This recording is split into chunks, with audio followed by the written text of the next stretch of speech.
আজকে শেখাবো তোমাদের চিলি চিকেন রেসিপি। চিলি চিকেনটা তোমরা সবাই ভালো পারো, তো শেখানোর কিচ্ছু নেই। তবু আমি কী প্রসেসে রান্না করছি সেটা তোমাদের বললাম। এর মধ্যে অ্যারারুট, কর্নফ্লাওয়ার, আদা, রসুন, টমেটো, লঙ্কা সব পেস্ট আর একটু সামান্য লাল মির্চ দিয়ে মাখিয়ে রেখে দিয়েছি। ডিম দিয়েছি 3টে পরিমাণ মতো, কারণ 1 কিলো মাংস 3টে ডিম লাগবেই।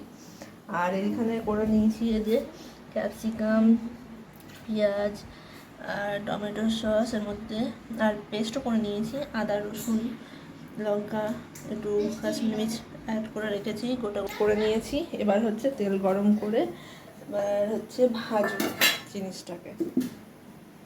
তেলটা দিয়ে দিই। এই যে ভেজে নিচ্ছি।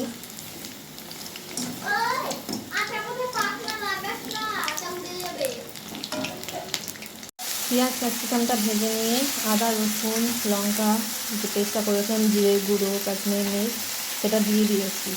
এবার দেবো হচ্ছে এই যে টমেটো পেস্টটা।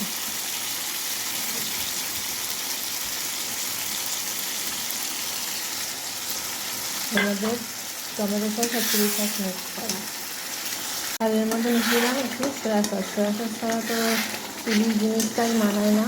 তো এই যে মশলাটা দেখো কষে এসছে, তো এরপরে দেবো চিকেনটা।